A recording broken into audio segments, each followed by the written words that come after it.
back to the One Stop Podcast. We're here to talk about last night's Game 6 between the Bucks and the Suns. And just to start it all off, I want to congratulate the Milwaukee Bucks for winning their first championship since 1971. Much deserved. What are your guys' initial thoughts on the Bucks winning so far? They deserved it for sure. Anyone who gets there deserves it, but they definitely earned it. They played two pretty terrible games in game 1 and 2, and then, they won 4 straight. That's not a fluke. They figured it out. Giannis played with one of the best finals performances to close out a series maybe ever. 50 points, made all of his free throws except 1 or 2. Just a great game. You got to be happy for the Bucks, man. It's been a long time coming, especially for Giannis. And I think the one quote that stuck with me was after the game when they asked Giannis, what does it feel like to have finally won it here with your teammate Chris? And he just looks over at him and said, Chris, we did it. So if you're an NBA fan, that had to have made you happy. Happy for Giannis. At 26, his resume looks unbelievable. He's 5-time All-NBA, 5-time All-Star, defensive team MVP, DPOY, now Finals MVP and NBA champion. Got to be happy for the Bucks and Giannis, man. Yeah. Glad for the Bucks. The Suns gave up a real good fight, and within these last all these games, I've read a tweet that analyzing the whole series. All the wins and losses were all within 15 points. That's just not just a few possessions, but that just shows timely turnovers or just being able to come up with the small things that can make a lead go away. And we saw the last 2 games 4 and 5. They were all decided with one play, the Giannis block and the Jrue Holiday steal. So this was a great series. I want to say very underrated series, but congrats to the Bucks. And the thing is between both these teams was who was gonna come up with the opportunity, because between both teams, they were in a fortunate situation.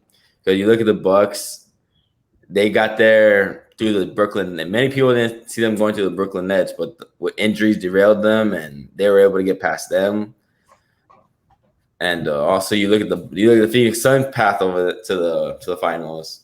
Injured Lakers, injured Suns, injured Clippers. So they both took advantage of their opportunities, but the Bucks came out on top. And who knows if they're going to get back there? But congrats to them.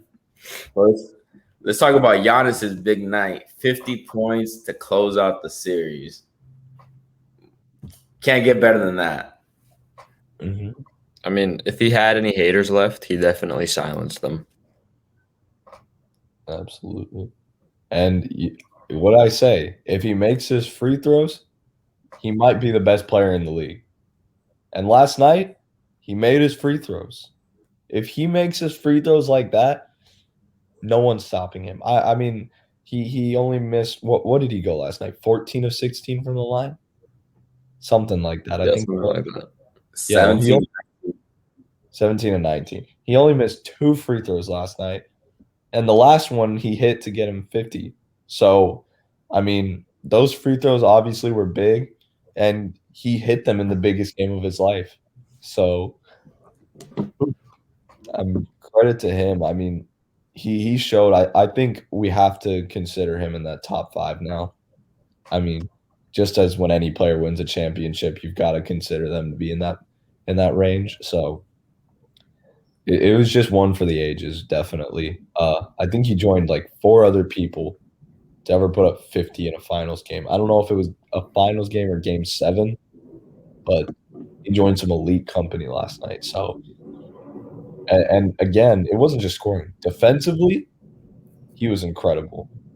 I don't think whatever narrative there was between whether if it should have been him or Holiday or him or Middleton winning MVP, I think last night made it very clear that there was only one answer for that award. Couldn't have said it better myself. Exactly. 17 of 19 to the free throw line. What that showed me right there is the aggressiveness, the timely aggressiveness of him. And he also wasn't afraid to take those free throws. I mean, if we look at him throughout this whole series, besides game one, probably when he was empty on the knee and testing it out, he was great for his standard. He was great from the free throw line.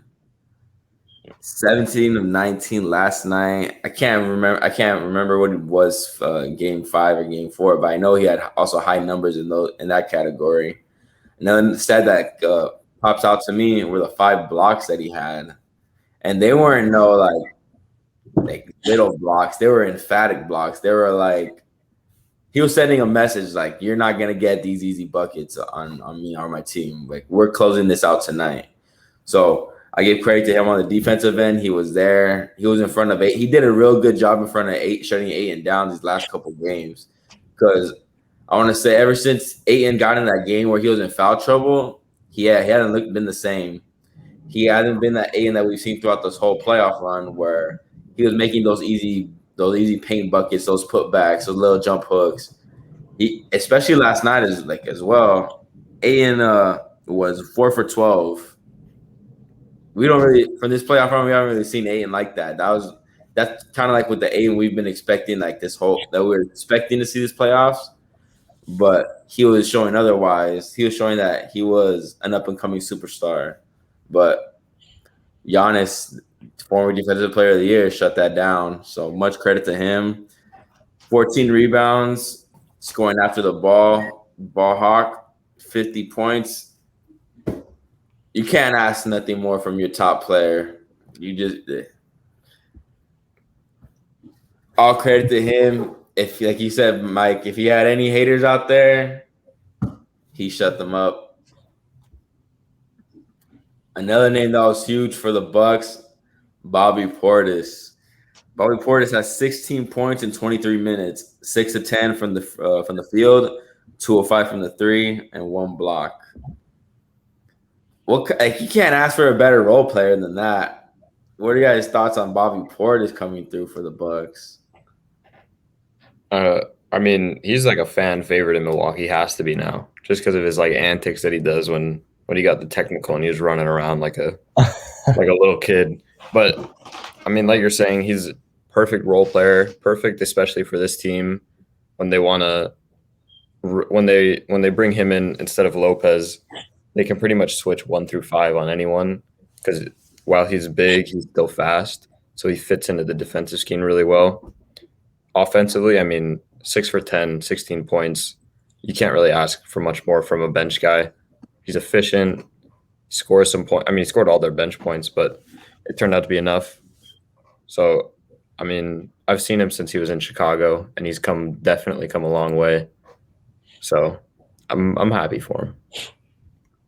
Yeah, and you can't forget about those 16 points. I mean, it was a close game, just like every other game in this series has been. So the fact that he was the only guy off their bench to score those points is really big because they're only running that 8-man rotation with all those injuries. So the Bucks having a guy like Bobby Portis who can come in and provide you 16 points, that really helps. That really helps your team.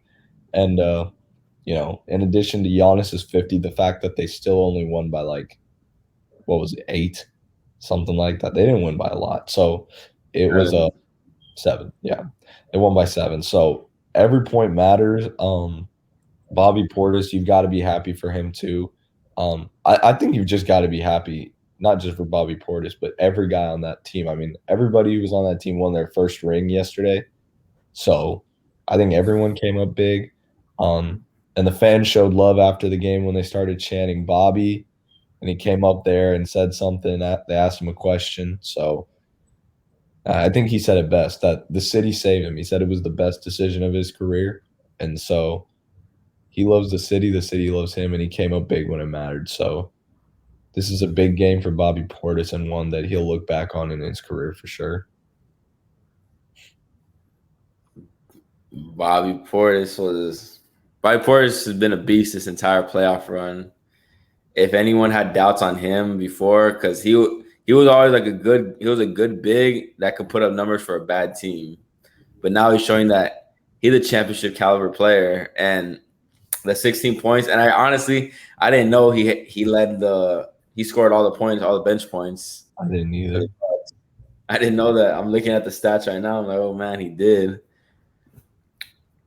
Every championship team, they need to have a Bobby Portis. They need to have a hustle player, someone just to get the energy going, who's not afraid to get dirty, do hustle. Bobby Portis just took and made the shots that came to him. His defense was stellar. Mike Budenholzer, when he went with that big lineup again with Middleton, Giannis, I forgot who the other guy was, but it was Lopez and Bobby Portis. I think it was PJ Tucker. I think it was PJ Tucker. I can't remember who, but I think it was PJ Tucker. That's a long lineup right there in itself, and that was the first time I want to say all season that he put that lineup together. But I don't know if it was the first time all season, but I'm guessing it was. Playoff run, I'm pretty sure it was. But just the versatility that they have with him. And the crazy thing is they have him for next year as well. And he's getting for $3.8 million. So they have him for a steal. So if he was a free agent this season, I thought he was going to be a free agent this season, but they got him for a bargain deal. So maybe he earned himself an extension this offseason. Who knows? But kudos to Bobby Portis stepping up big when the Bucks needed it. When Middleton and Drew Holiday couldn't really get it going themselves, Bobby Portis stepped up. Same with PJ Tucker, scoreless. Only one field goal attempt for PJ Tucker. Bobby Portis stepped up big. I think if Bobby Portis doesn't have that type of performance, we're going to a Game 7 in Phoenix. So let's talk about Cash Money Middleton. From the G League to the NBA champion. You can't write a better story than this for an NBA player. What are your takeaways just from Chris Middleton as career-wise? We'll go career-wise, and we'll analyze the game. I mean, it's great. I think his career is like amazing for the NBA too, because it kind of shows that the D League or the G League, whatever it is now, it like works, and it like you have the opportunity to like be a star. I mean, if he played better, I mean, you couldn't win the Finals MVP over Giannis, but he was the next guy in line to win Finals MVP in this series. So, I mean, he didn't play that great this past game, but he hits shots when he needs to. But he's a great partner to Giannis for sure. Yeah, and he came up big again last night when they needed him. And like you said, Mike, this is great for the NBA because when you have a guy that gets all the way from the G League to an NBA champion, and not just a guy who's on the team and plays like 15, 20 minutes a game off the bench. He's their second best player, and he's helped them get through multiple games, got them 2 wins versus Atlanta when Giannis was out. I mean, Chris Middleton was a big part of their success this year, and they wouldn't be here without him. Everybody knows that. So it's great for the NBA, and it's a great thing for people to look up to, people in the G League, and got to be happy for him. His story's kind of like PJ Tucker's, you know. He also started in the NBA, had to go overseas and come back. So lots of guys on this Milwaukee team that have had a lot of great stories pan out this year with this championship. If I had to describe Chris Middleton's story in one word, not one word, but in a phrase, or what type of career it was, I gotta say it was like a 2K my career, honestly. Because you start in the G League and you work your way up. Well, you start in high school and then you work your way up, but same concept. You guys, like both of y'all said, like this just shows like the G League path. It does work. Chris Middleton is a prime example of that. If you put the work in, you have the dedication, if you have the passion to follow your goal, follow your dream, anything like Kevin Garnett said, anything is possible. And hopefully we get to see more people go through the G League, from the G League path, and do their thing and be able to reach the pinnacle of the career like this. Because if they do put in that work and have that passion and that heart and that drive, they can do it. So big ups to Chris Middleton, and him and Giannis were the originators of this. They've been through it. They started it, and good to see them finish it together because you would never think of an iconic duo or a 1-2 punch like a Middleton or a Giannis to win a championship. So anything's possible. That's all you can say. 17-5-5, 1 of 4 from the free throw line. He wasn't really that. He didn't have really a good game per se for his standard, but he made the most. He made one of the clutchest shots I've seen in the NBA Finals history. That mid-range pull-up. It was a terrible shot in my opinion, over 2 defenders, but kudos to him. Can't say nothing to him. He's a champion. Let's talk about the third musketeer of the team, Jrue Holiday. Looking back now on the Jrue Holiday trade with the New Orleans Pelicans, you got to say it was a success, giving those 3 first-round picks and Eric Bledsoe. How has Jrue Holiday's impact affected the Bucks? So, how do you guys think it's affected? I mean, they won the championship, of course, but other than that, how do you think his role has affected the Bucks and pushed them over the top? Whereas a Malcolm Brogdon didn't, or Eric Bledsoe. I mean, just on the surface, it's just the defense and just the effort and intensity that he brings on defense. Eric Bledsoe and Malcolm Brogdon were both great offensively, but they lacked stuff defensively. So, I mean, Holiday and PJ Tucker, both of them, they kind of just rounded out the defensive monster that the Bucks can be. And especially in this series, you could see when Jrue Holiday wasn't shooting great or playing great offensively, he was still locking down whoever he was guarding. You saw so many times, I could count 5 or 6 times this past game where Devin Booker's getting guarded by Holiday and he starts fumbling the ball and it just looks uncomfortable. So, I mean, to put it plainly, the Bucks don't win the finals this year if Holiday's not on the team. Yeah, no question about that. Those three first-round picks don't look too bad anymore, do they? I mean, they won the first year they got him. People before the season were saying, is he going to be the X factor to push them over the top? And he was. He's the guy that was able to get them over there.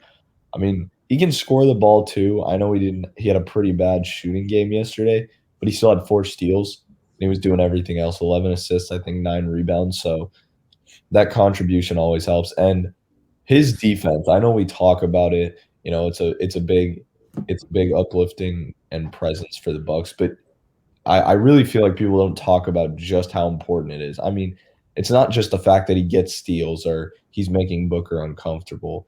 It's the fact that he can lock up any opposing player, really. And I would say 1 through 3 or 1 through 4, honestly, he can make it tough for them because he's not a short guy. And so a guy like that who's versatile, who can move around and get you defensive stops anywhere, it changes your game plan completely. And when you have a great defensive team top to bottom, especially at your point guard position, it's such a luxury to have. So the Bucks won that trade by a long shot. I mean, there's no better indication of that than a championship. So they won it. I think Holiday was sensational. Really, really good for them. And another great season for him too. Yep, I agree with everything you said. Jrue Holiday, 12, like you stated, 12 points, 11 assists, 9 rebounds, 4 steals.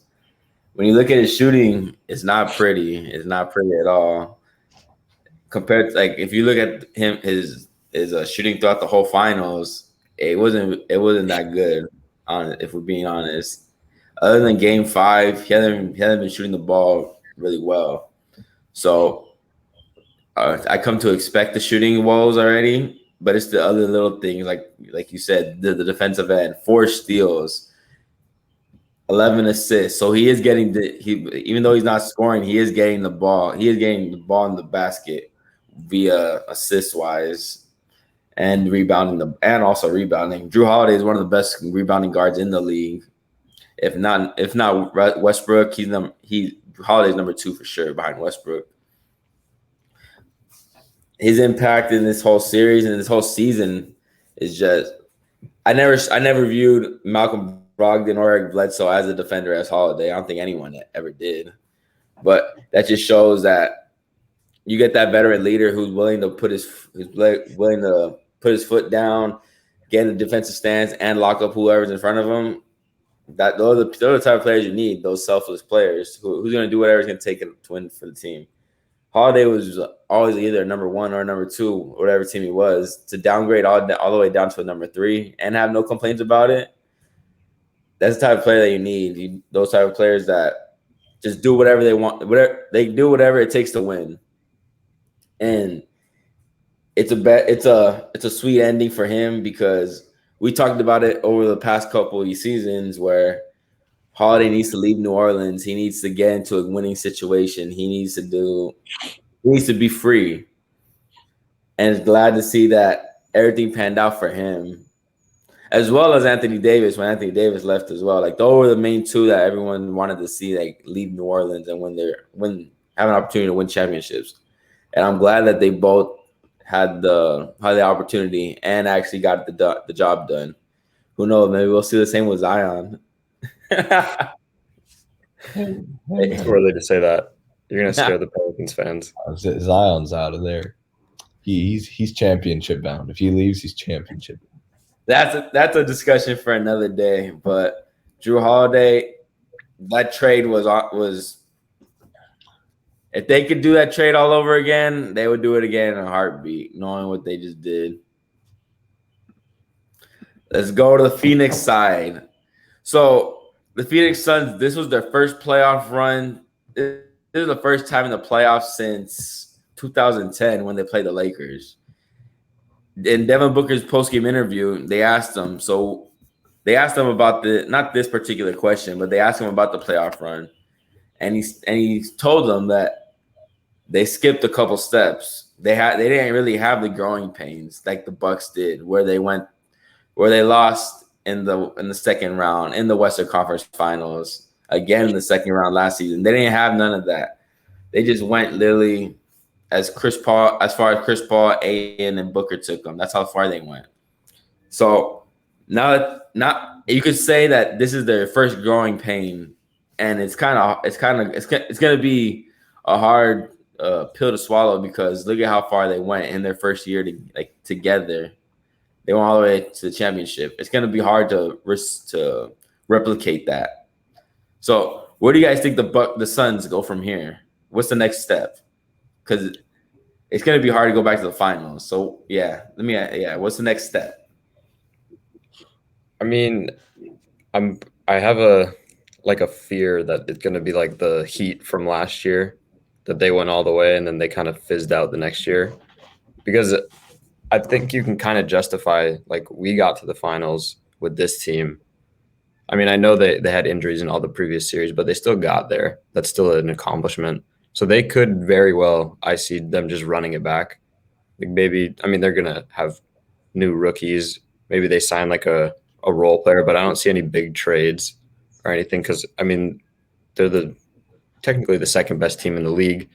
So, I mean, it's definitely going to be hard for them to get back to the finals. It's going to be hard for them even to make the playoffs, I think, next year. But I think they're just going to run it back probably. Yeah, I think that's what Chris Paul said in his press conference. He said, "I'm not retiring. Run it back." So I mean, it was a great season, and it's tough that the first loss had to come in the NBA Finals. And I have a little bit of a hot take, but I feel like the injuries, and I know people were making fun of the Suns saying it was a hospital run because every round they played, somebody was injured. But I feel like the injuries that the Suns played against kind of made this run a little easier than it would have been in a regular year. And of course, they're undeniably talented. They were the 2 seed for a reason. But I feel like if all three of those teams are injured or healthy, then I don't know if they make it to the finals. And so next year, I think it's going to be a lot harder for them to win playoff series because I wouldn't count on teams being injured again. And I think teams are going to know that the Phoenix Suns are capable of taking advantage of games and winning games when they have to. They're no pushover. They'll win games when it's important. They don't choke in the moment, and they rise up to the occasion. So I just think next year is going to be tougher. I think teams are going to be out for them. They're going to be looking to play the Suns because a lot of those teams felt like they could have beat them. So, and they're still young, so they've got time. But at this point, the Suns have just got to stay the course. I don't think there's really much else you can do. I mean, you had a pretty great season. Booker became a superstar. Chris Paul is still Chris Paul, and Ayton developed really nice in this playoff. So, yeah, I think you just have to stay the course and keep playing your brand of basketball for another year, and then you can start to look at what went wrong and what you can change. But right now, this is a tough situation for the Suns, I would say. Honestly, I'm gonna say this: if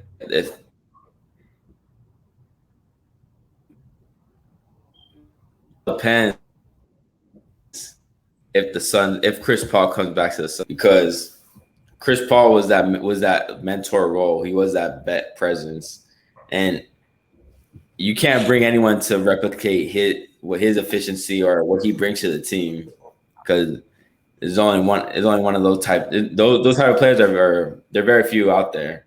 So if Chris Paul doesn't come back, I think we'll see them in the bottom side of the playoff bracket rather than in the upper. It'll be a bottom 4 team between 5 and 8.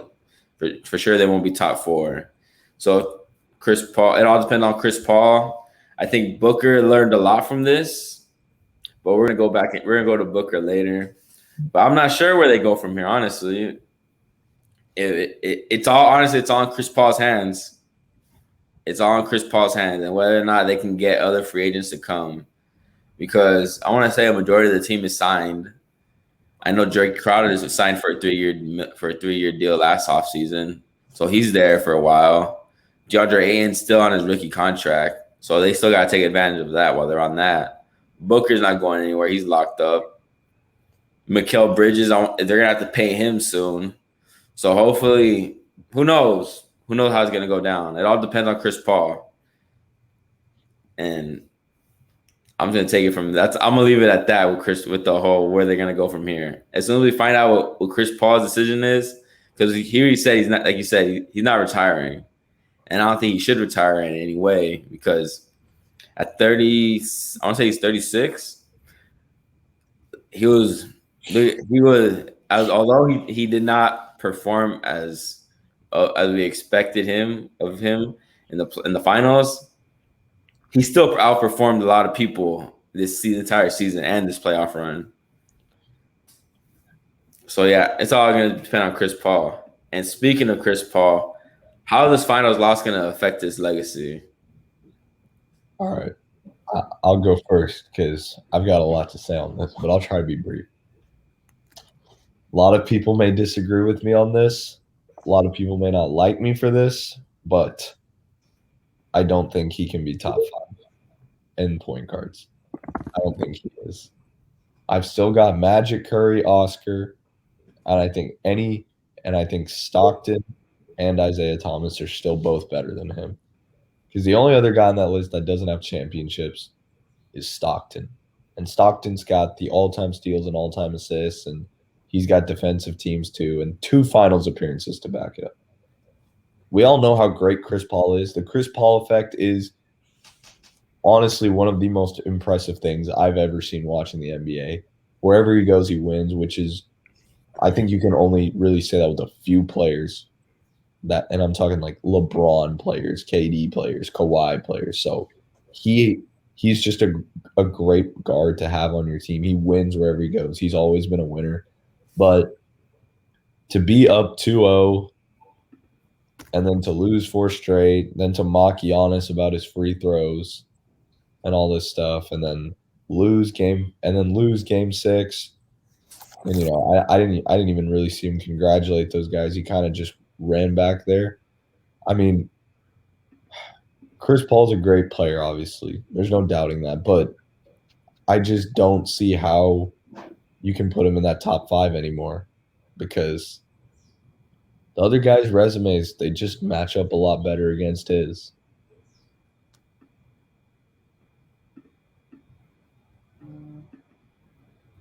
Yeah, I mean, for me, I see where you're coming from, Prabhat. I mean, I don't know about the top 5, but I don't know.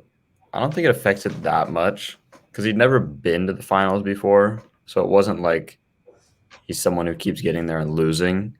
It was like so I think this kind of like, at first, I mean, obviously it helped him getting to the finals, and then losing obviously doesn't help your legacy. But I mean, I think Chris Paul's legacy is still there. Everyone knows what kind of player he is, what kind of leader he is.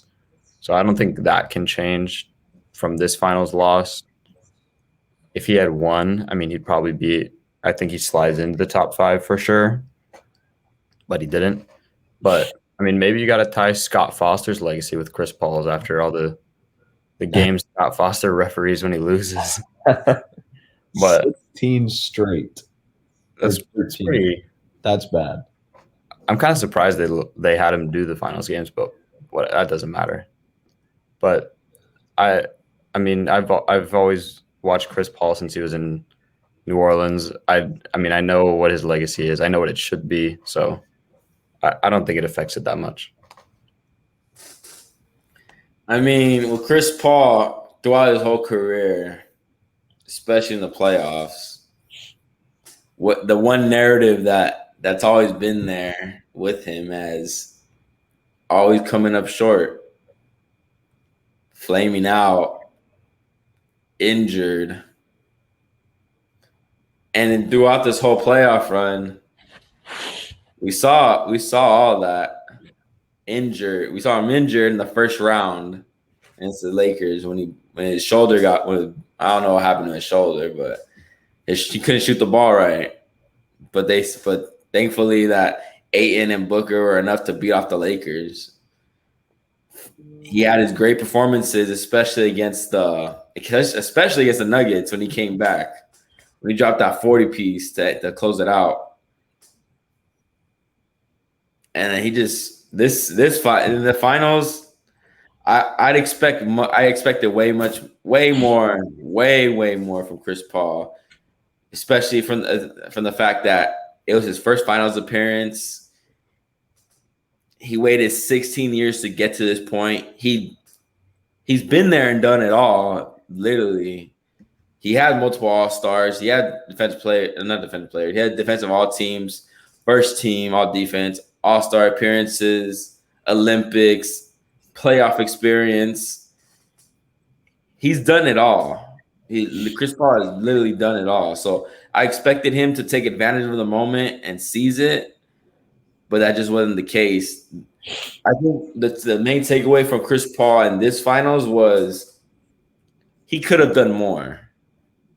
That's my sense. That's what I take away from the Chris Paul's performance throughout this whole finals is he could have done more. Although he was around like a 20-point double-double, I feel like he could have upped it to like 25 to 28 points easily. But those costly turnovers, especially we're gonna look at Game 4's turnover when Jrue Holiday stole it from him or Middleton stole it from him. We're gonna look back on that.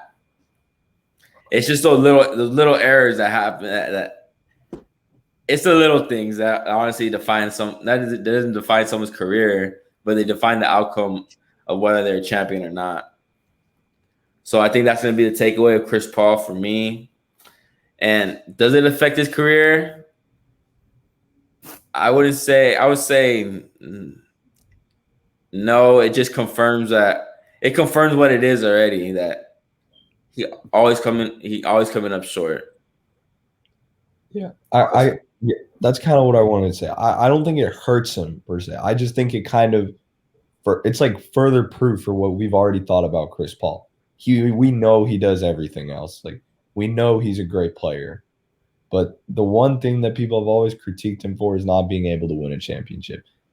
And, there's a lot of reasons that may not have happened, but again, he came up short. So it kind of solidifies him where he stands right now. I don't think the finals appearance should really be a huge boost on his legacy, because winning a finals or just appearing in a finals is completely different from winning it too. You have to close it out. So it doesn't hurt him, but it just kind of proves what we've all been thinking about him for the last 15, 16 years.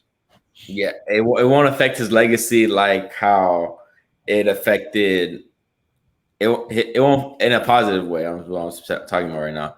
His legacy won't be affected in a positive light like it did with an Allen Iverson or Jimmy Butler, because those two, we when we left those finals, they gave it all they had. There's nothing more that we could expect from them.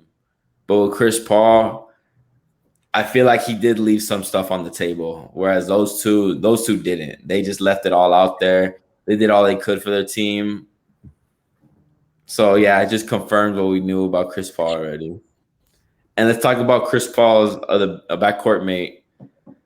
What do we expect of Devin Booker going forward after a finals loss? Because this was his first postseason experience, and to be able to go all the way to the finals and come up 2 games short from winning it all, where does Book go from here? He goes up. I mean, every series it looked like he got better. So, I mean, this is just more experience to add to his resume. I think it's just going to help him. I mean, it's going to give him something to use as motivation. This loss it's going to stick with him for a long time. So I think he's going to get better. For sure, going to be a legitimate all-star, not an injury swap next year. All NBA probably. I think he's got big things coming. Yeah, this was great for Devin Booker's career. It gave him a lot of confidence, and there's no better place to put up big numbers than the NBA playoffs. So he's got a good career ahead of him. And he's on his way to being a superstar. I think a lot of people are already willing to put him in that superstar conversation. But this season, if he can do that all year, he'll be in that superstar. He'll probably move up. He could be closer to that top 10 maybe. It's gonna be fun to watch him. And like you said, Mike, this finals loss is gonna be a real factor and a real motivator, I think, for him throughout the rest of his career, getting buckets and doing what he does best. I think it's gonna be the turning point of Booker. I think this right here is gonna turn him into the assassin that he was destined to be. I think just how with Kobe, I hate the comparison with Kobe, because there should never have been a comparison to begin with. Okay.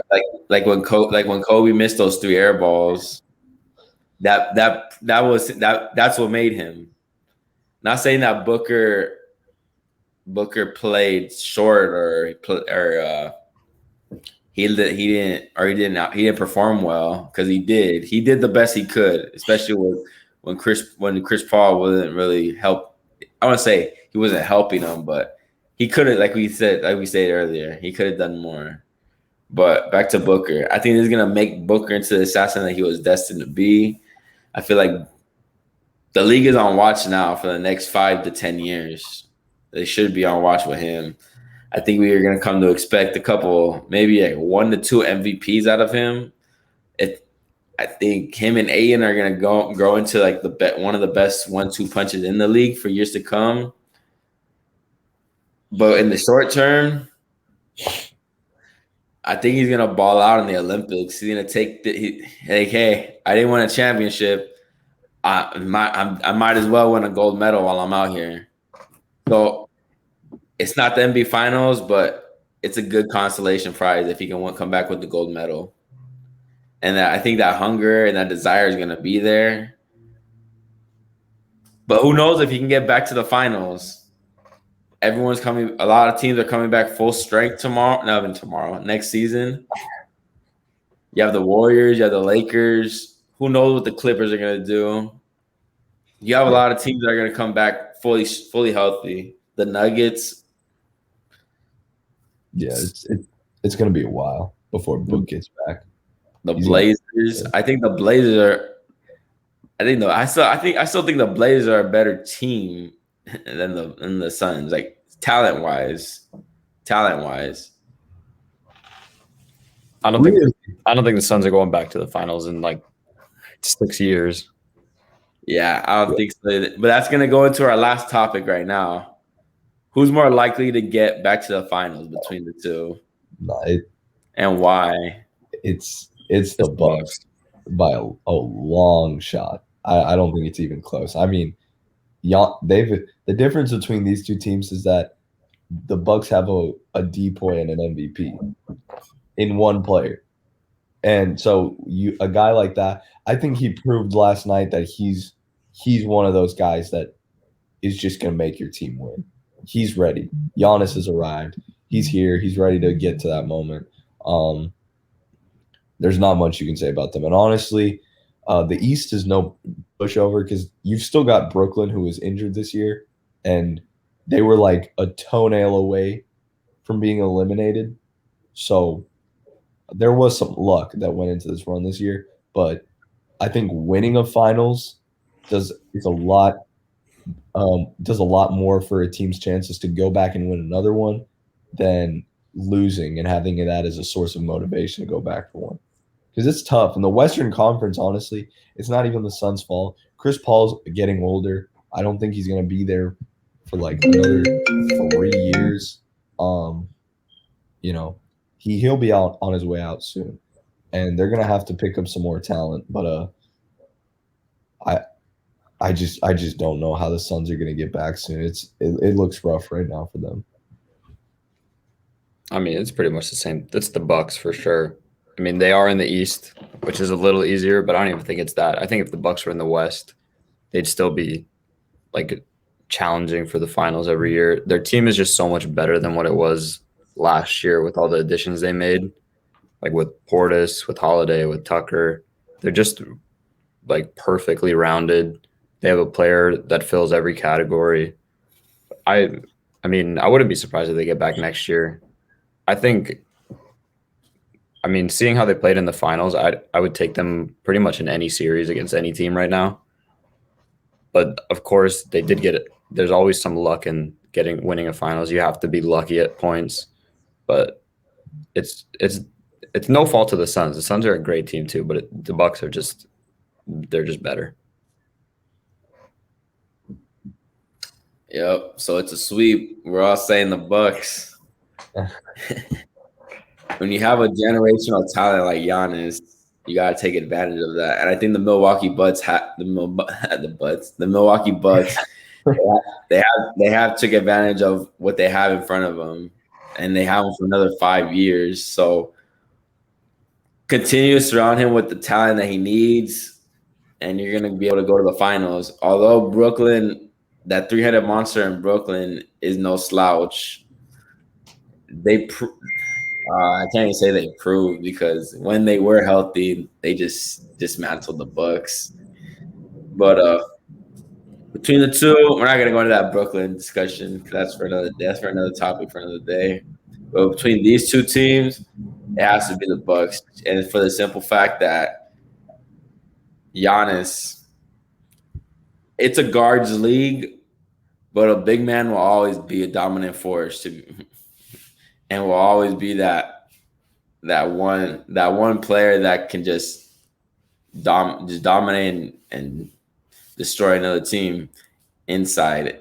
And especially now, because Giannis is making free throws, and he's looking like he's starting to make his little mid-range jumpers. The league is on notice now. I don't think the title will be going through Milwaukee, but they deserve to be in that category without a doubt. I think going into next year, they should be labeled as the favorite to repeat, just because look at what they did. And everyone has accepted their roles and knows what their position is. So it's not like anyone's stepping on each other's toes. It's the Bucks. The Bucks easily. The Bucks easily. And with that being said, we're gonna close out today's show. Thank you guys for tuning in. We'll catch you guys again on Friday. Have a good one.